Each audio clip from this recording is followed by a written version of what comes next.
So a while back, I looked at some fun Sonic hacks and fan games, so today, let's look at some more. I think that's everything I wanted to say. How you doing? Okay, so here's a fun one where Sonic goes to hell. You know what? That was kinda dark. I'm sorry I said that. This hack is titled Sonic Burned Edition. As you can guess, it's Sonic where everything is on fire. Because why not? Following Dr. Eggman's defeat from the first game, he goes to his lab and soon discovers more hidden gems, known as the 7 Flame Emeralds, which, when collected, allow the user to control anything fire-related. Eggman then decides to set up a portal in hopes to summon the emeralds, which I can honestly only assume is a portal to hell. So, that's pretty metal.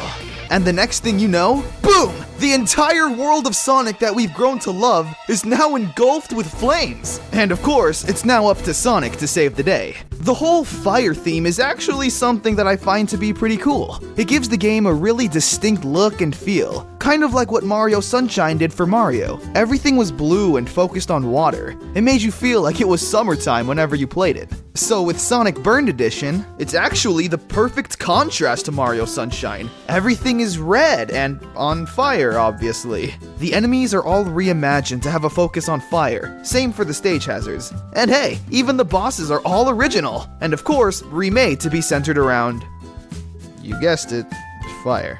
It's really fun, and this is definitely a game for all you pyromaniacs out there. But if that game wasn't hardcore enough for you, there's always this. Sonic Speedrun. You know, come to think of it, the speedrun portion of this title is kinda unnecessary, don't you think? Like, Sonic is always running at high speeds. It's kinda like calling the newest Mario game New Super Mario Jump.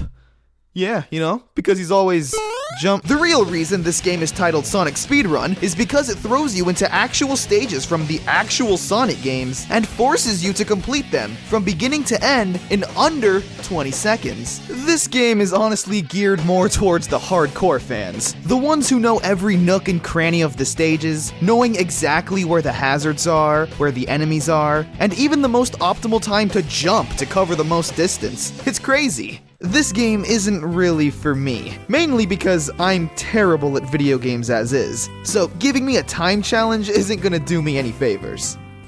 But if that still wasn't hardcore enough for you, we gotta take a break, because it's too much hardcore for me. So here's something that's not as intense. It's called Sonic Bros, and as you can probably guess, it's literally the original Super Mario Bros. With Sonic assets. You ever wonder what Sonic would look like in 8-bit? Well, here you go. It is pure nightmare fuel. But the one thing that makes a Sonic game is that Sonic needs to go fast. And unfortunately, the NES didn't have blast processing, so it didn't work out so well. Luckily, there's an add-on to this hack called Fast Sonic Bros. It's literally the same game, just sped up like crazy, and it glitches out a lot.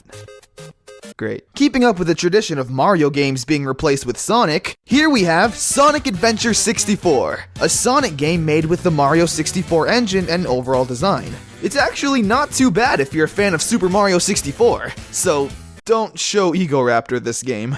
This game's ugly as sin. The stages should remind you very much of Sonic Adventure. After all, this game is called Sonic Adventure 64. Unfortunately though, Sonic plays exactly the same as Mario did in Super Mario 64. There's no ball move, or any other real defining Sonic characteristics, but it's still a fun little experience nonetheless. Alright, I think I've had some time to recover. Let's take a look at another hardcore hack. Hardcore. Now, I'm sure a lot of you are aware of Kaizo Mario hacks, right? Mario games that are designed in a way to be purposefully unforgiving and relentlessly difficult. These hacks have traditions, like literal pinpoint accuracy in your movements, crazy enemy and obstacle navigation, and just overall unfairness that breaks all Mario traditions, and 9 times out of 10 instantly kills your happy fun mood. And that's where Sonic 2 Extreme comes into play. It's basically, for a lack of a better term, a Kaizo hack for Sonic. Yeah! Wait, no, Kaizo ruins my fun time. I'm already really terrible at regular Sonic. Anyway, yeah, Sonic 2 Extreme is very, very, very hard. Of course, the game has its fair share of precision jumping, enemy avoiding that's easier said than done, and even some cool challenges that are unique to Sonic, like keeping up your momentum as you run up a hill. Otherwise, you don't make it. And it's too much for little old me to handle.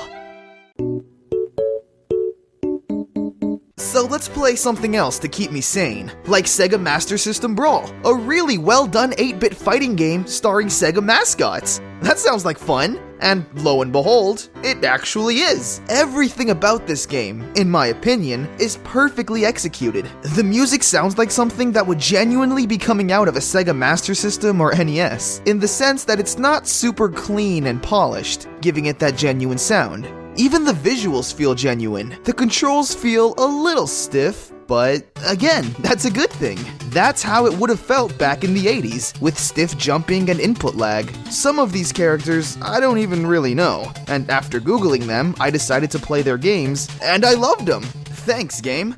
And hey, if you're looking for more games where Sonic punches people, then check out Sonic the Fighter, a high-octane 2D side-scrolling beat-em-up with Sonic. Or Sonic Who, whichever one is less racist. It's your basic beat 'em up. What I really like here though is that the combos are insanely satisfying to pull off. You can easily attack an enemy over 20 times in one string of attacks if you know what you're doing. Which makes sense. This is Sonic after all. Super quick and super cool. And pulling off combos like this always makes the player feel so happy. When you start the game, however, the title says Dragon Ball Z.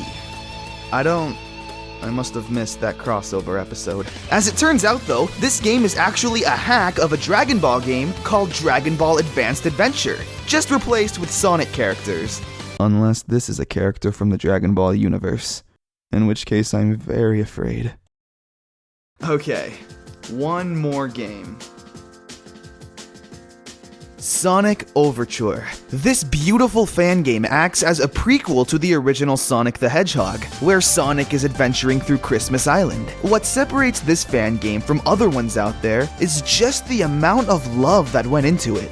This game was made by a fan, for the fans. Every little detail about this game is top quality. The visuals are absolutely stunning. The artwork strays away from the original style. It kind of looks like an oil painting. And seeing the clouds, trees, and mountains move in the background while you're in motion really makes the game stand out with its own identity. Even Sonic himself looks pretty dang sharp and crisp with those awesome animations, and still being restricted to living in a 16-bit-ish world. The music rocks too. I've never really been a fan of Sonic's music, but this game has a really catchy and upbeat soundtrack. It's probably one of my favorites to be found in any Sonic game, and it's not even an official game. Something that I personally found to be really cute was the addition of this rabbit. You see, this rabbit was originally going to be the official mascot of Sega to rival with Mario, but was eventually replaced with Sonic over here. Words can't really describe the joy you find while playing this game, because at the core, it just looks like another Sonic game. But if you sit down with the same love and care that you did back when you first played a Sonic game, you'll quickly feel that warm, fuzzy feeling all over again.